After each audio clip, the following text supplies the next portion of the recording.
बीते 2 हफ्तों में गुजरात में चांदीपुरा वायरस के कारण करीब 16 बच्चों की मौत होने की आशंका है। ये बीमारी एक खास किस्म की मक्खी से फैलती है जिसे सैंड फ्लाई कहते हैं। आखिर वो क्या कारण है जिनसे ये बीमारी फैलती है और अगर ये मक्खी काट ले तो क्या होता है और ये पैदा कहाँ होते हैं, इस वीडियो में हम आपको ये सब बताने वाले हैं। सबसे पहले आपको ये बता दें कि आखिर ये फैलता कैसे है। चांदीपुरा वायरस एक वेक्टर जनित बीमारी है जो सैंड फ्लाई के द्वारा फैलती है। ये मक्खियां उन कच्चे पक्के मकानों की दरारों में रहते हैं जो मिट्टी और गोबर से लीपे पोते हुए होते हैं। आमतौर से ये संक्रामक मक्खियां घर के अंदरूनी हिस्सों में पैदा होते हैं। नमी इन कीड़ों के लिए सबसे अनुकूल माहौल होता है जहां ये पैदा हो सकते हैं। ये सैंड फ्लाई अंडे देते हैं जो बड़े होकर वयस्क मक्खी का रूप ले लेते हैं। ये मक्खियां इतनी छोटी होती हैं कि नंगी आंखों से दिखने वाली मक्खी के मुकाबले इनका आकार 4 गुना कम होता है।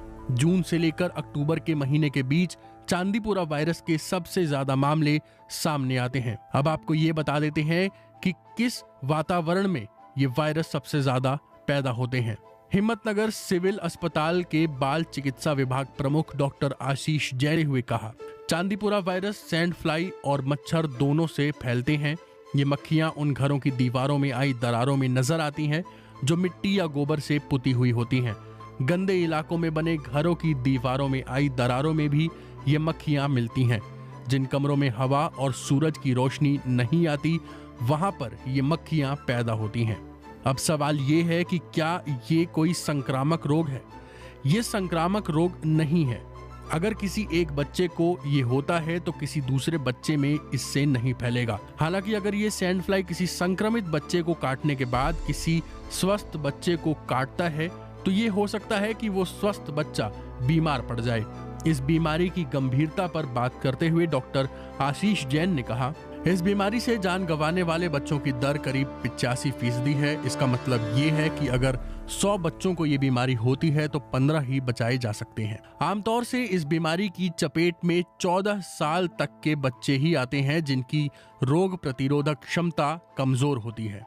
अब आपको ये बता देते हैं कि इस बीमारी के लक्षण क्या हैं। आमतौर से इस बीमारी के लक्षण कुछ इस प्रकार हैं: तेज बुखार, दस्त, उल्टी आना, जब्ती, नींद न आना और बेहोशी, और कुछ घंटों के बाद संक्रमित बच्चा कोमा में भी जा सकता है। चांदीपुरा वायरस से इन लक्षणों के अलावा चमड़ी पर धब्बे भी पड़ जाते हैं। डॉक्टरों के मुताबिक इस वायरस से होने वाली बीमारी का फिलहाल कोई इलाज नहीं है, केवल लक्षणों का ही इलाज हो पा रहा है और अभी तक इसके लिए वैक्सीन भी नहीं बनी है। अब आप ये समझिए कि इससे बचाव कैसे कर सकते हैं। घरों और आसपास के इलाके में साफ सफाई रखें, कूड़ा कचरा दूर रखें, दीवारों में आई दरार और छोटे गड्ढों को जल्द से जल्द ठीक करें। कमरे के अंदर सूरज की रोशनी लाने का प्रबंध करें। बच्चों को मच्छरदानी में सुलाने का प्रबंध करें। अगर हो सके तो बच्चों को धूल में खुले में खेलने से रोकें। कहीं भी पानी जमा न होने दें। कहीं भी मच्छर या मक्खियों को पैदा होने से रोकें। अगर इनमें से कोई भी लक्षण नजर आते हैं तो तुरंत डॉक्टर से मिलें।